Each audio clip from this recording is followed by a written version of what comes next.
early thoughts on playing the Mavs? It's gonna be fun, man. You know, my matchup gonna be Kyrie, so that's gonna be fun. We're gonna see what I can do versus him. And then the young fella says, "I got Kyrie." So I know that had to irk you a little bit. Use it as a motivation. So Ant-Man challenged Kyrie before the game 1 of the Western Conference Finals, and Kyrie was not ducking no smoke. He led the Mavericks with 13 points in the first quarter on, I believe, 6 of 9 shooting. So he basically came out super aggressive, and Ant-Man had to think twice about what he wished for because he was looking gassed midway through the game. I know you guys probably watch, if you're a fanatic like me, all the basketball podcasts. LeBron and JJ just dropped an episode, actually, and when LeBron was asked on how the Mavs should defend the Wolves, he mentioned that due to the Wolves' suffocating defense and length, it's important to just score quickly, to not hold the ball, because if you do, they'll shrink the court and it'll make it that much harder. Just like quick movements, quick drives, quick kicks, you know, and that's exactly what the Mavs did, spearheaded by Kyrie. And this method or approach was actually also beneficial because the Wolves were coming off a game 7. So their legs were a little tired. So the Mavs knew to take advantage of that. In fact, in like the second quarter in-game interview, Kyrie mentioned it. He knew that the Wolves were coming off this game. So having them run, having them exert themselves, it was only going to be advantageous to the Mavs. But despite all that, the Timberwolves did end the quarter with a run, regaining a 6-point lead after Edwards hit like a 3.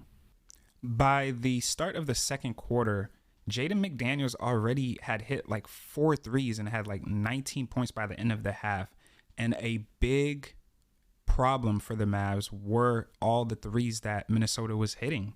However, though, Luka started heating up by the second quarter. He had this nice spin move on Edwards for a layup, which led to the Timberwolves calling a timeout. And that was right before he had an and one on Edwards. So not only Kyrie, but Luka was making Edwards work. And yeah, Kyrie and Luka, they were being more aggressive. Kyrie had like 2 and 1s, and those really helped shift the momentum, especially the and 1s. And Kyrie ended up with like 23 at the half, just to show you how aggressive he was. And as I mentioned before, by the second quarter, I just really noticed that the Mavs were just letting the Wolves have too many threes, too many open corner threes. On the bright side, though, some of the Mavs role players started contributing a little more by the end of the second quarter. For example, Lively had like a nice Kyrie-esque Euro layup. That was really good. And Gafford started getting to the basket because he was just missing a whole bunch of threes. But he found different ways to start contributing if the threes weren't falling, because the threes also weren't falling in the beginning for Luka as well. In the third quarter, what I really noticed was that the role players, as aforementioned, were starting to contribute more. Like, I love Gafford's tenacity. He always goes and try to block everything. So likewise for Lively as well.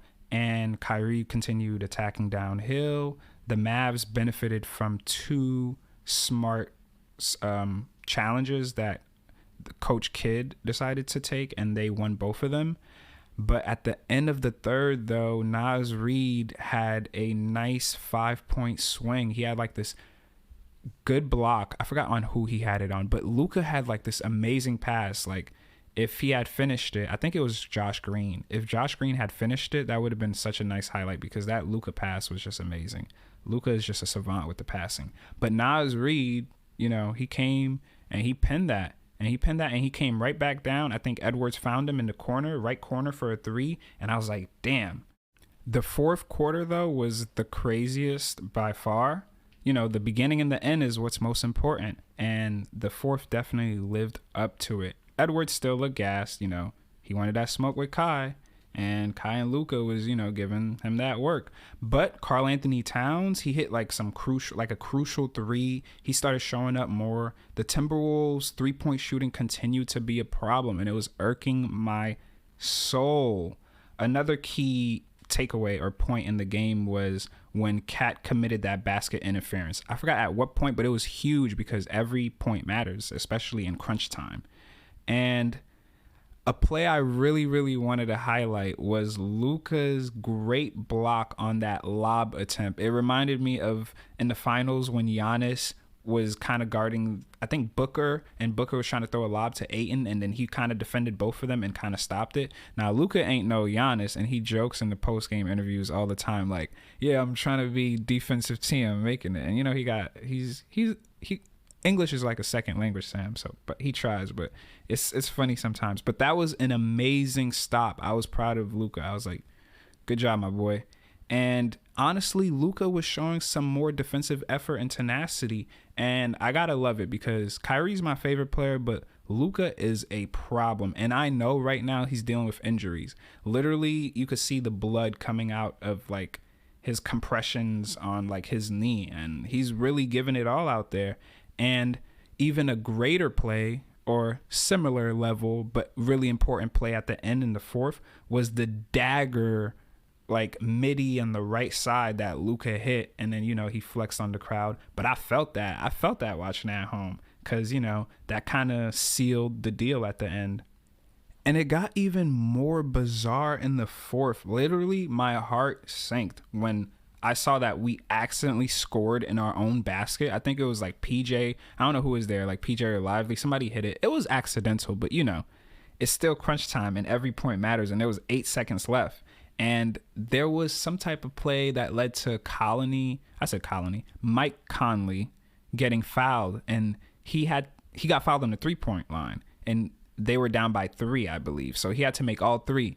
And I know if you're a real hoop fan, you know that iconic story where Gil was at the line and LeBron came and spoke with him and he missed it. When Gil actually said the whole story, it was more insider knowledge about it, but it really was reminiscent of that story. It reminded me of that because Kyrie went to Mike Conley. You know, he probably, it's mind games out there. You got to, you know, talk your little ish, you know, play the game and maybe plant a seed in his head to just make him think about something and not focus. And it worked.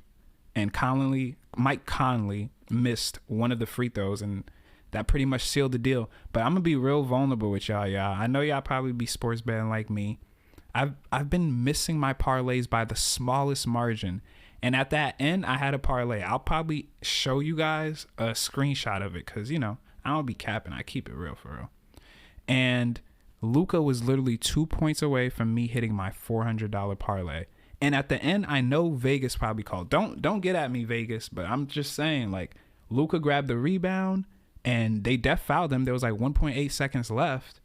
And they ain't call it, they just let the game slide. But that was $400 for me. But, you know, you live and learn. And if I ain't going to get paid off my parlay, I'll get paid off this YouTube eventually.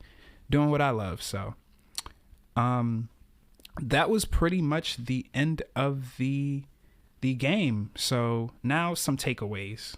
So some of the biggest takeaways I would say is the Mavs trusting each other. There was a big 3 that PJ Washington hit in the corner in crunch time. That was huge for the Mavs, but we trusted each other. I don't know if it was Luka or Kyrie that passed him, but PJ nailed that shot after having a poor shooting night. So way to go, PJ. Like, PJ is really one of our cornerstone pieces that's really making this team special, if I'm being honest. I know before the Brittany Renner situation was what he was really known for, but my boy actually, you know, he's trying to, you know, demolish that reputation and be known more for playing winning basketball. And he's a little, you know, of an agitator out there, but a team needs somebody like that, like a Draymond-esque type of player.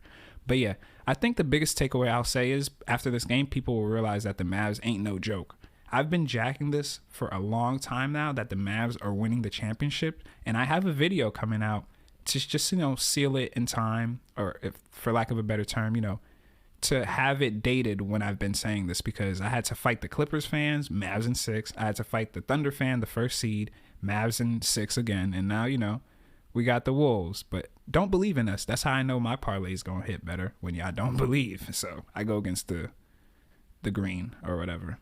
But yeah, so the biggest takeaway I would say is that the Mavs are here and they ain't no joke, because I believe that when we needed it, actually, to show everyone that we for real. So 3 more to go, and then we'll be in the finals. And I ain't worried about the Celtics, honestly.